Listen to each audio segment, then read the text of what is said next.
The world in which we live seems very simple, unique, and still. It seems that it has always been the same as it looks at the moment, and man has always lived the same life as he is living in it. But it is not so at all. The facility with which man has arranged his needs in today's time, he has never done this before. Food, shelter, and survival have become much more assured than ever before. Man's fight has become less of nature and more of his social contradictions. But 99% of human history tells a slightly different story.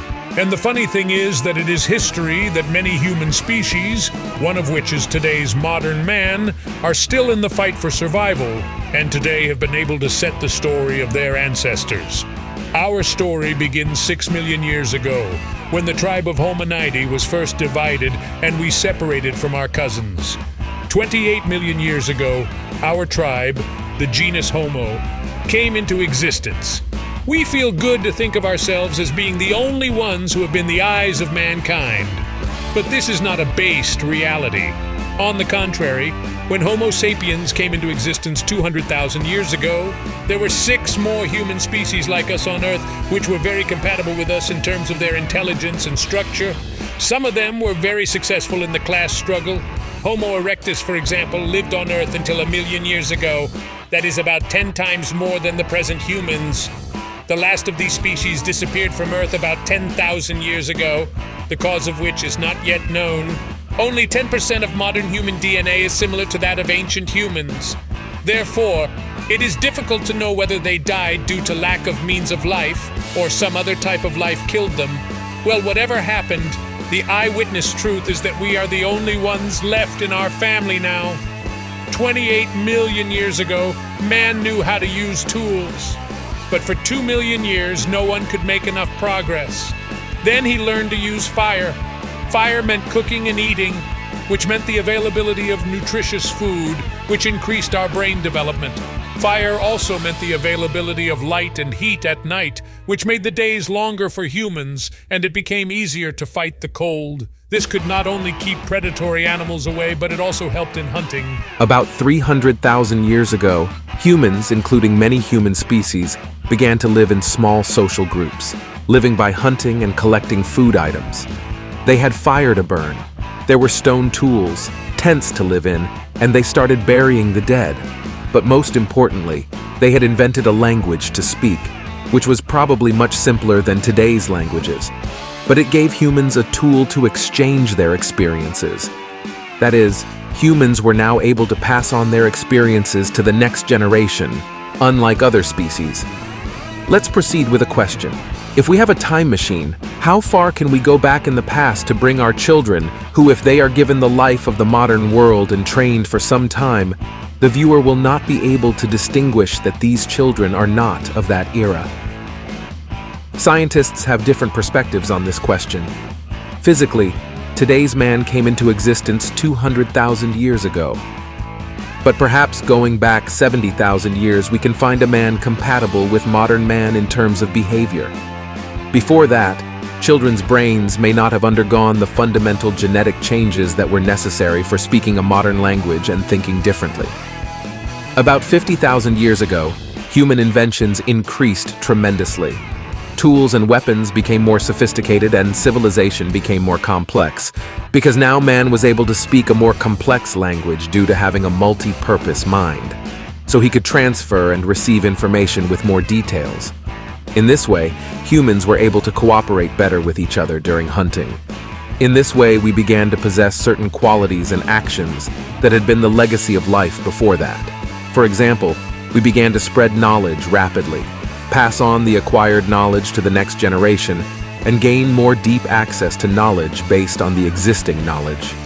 Prior to this, the exchange of information across generations was possible only through genetic means, which was insufficient. The 40,000 years that followed passed almost like this, and human evolution saw no qualitative difference. Our ancestors lived as a relatively organized social animal in all animals, but their situation does not in any way make them inferior to today's humans, because you cannot build a 100-story building without the knowledge of building a small house. Today's knowledge on which modern civilization is based is chosen by our ancestors. But apart from this, they were the most skilled animals in the war of survival of their time. Their senses were faster than ours. In his mind, the map of his hunting ground was stored as if today's man had a Google map in his mobile. He was also more powerful and agile than today's man in terms of size, as if he were an athlete. The reason for this was their daily routine. They were also able to create many tools that required a lot of skill. Apart from this, he was also socially richer than today's man. For survival, a single person needed so many skills that perhaps the brain of an ordinary man of that time was bigger than today's man in terms of its size. Collectively, perhaps we know a lot more than the humans of that time, but individually, perhaps our information is less than that of a common man of that time.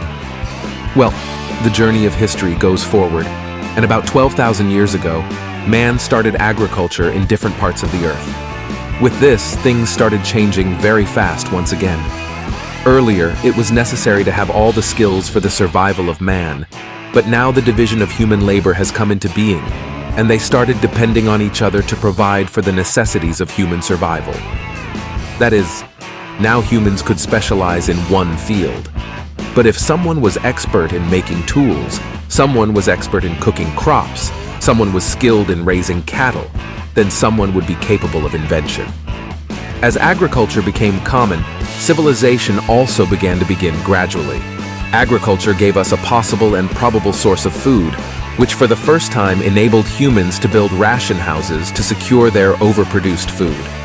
In order to make the ration houses safe, it was necessary to build enclosures around them. Since the defenses were shared, humans came closer to each other and started living in the form of communities. Defenses began to come up to defend communities, and humans needed organization, the state, because the more organized humans were, the faster the process of production and evolution would have been. Villages to cities, cities to kingdoms, and kingdoms to kingdoms came into being. The contacts of humans living on different parts of the earth began to increase, due to which knowledge, art, and invention increased very rapidly.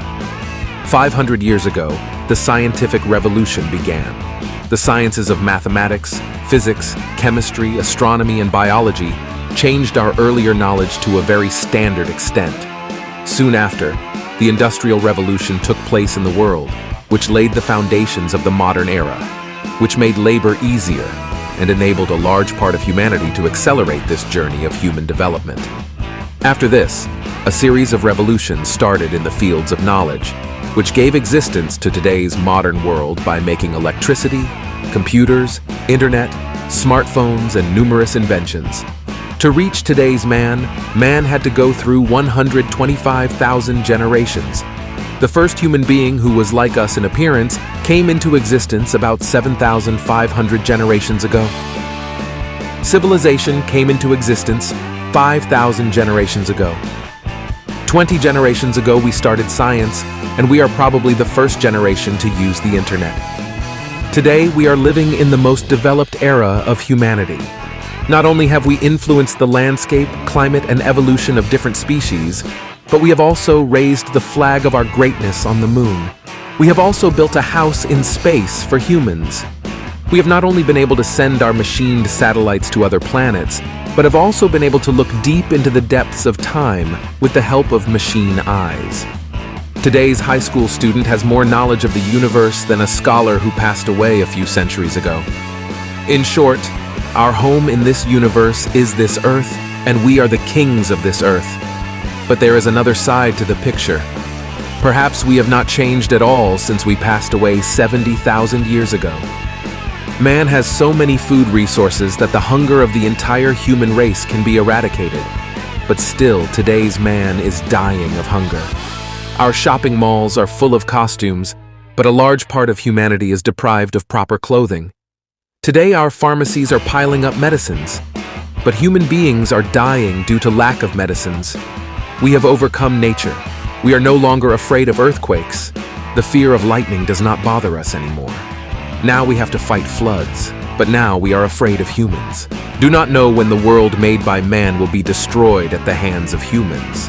Therefore, wisdom requires that the history of 6 million years of human struggle should not be destroyed by a few greedy and selfish capitalists. Human history demands that it should be prepared once again for one final battle, and that the wealth of the human race should be taken away from these looters and made a permanent asset of the children of Adam, so that humanity can touch the mirage for which it has been struggling for centuries. Allow it. In the future, inshallah, God bless you and us, we'll soon come to your service with another excellent article.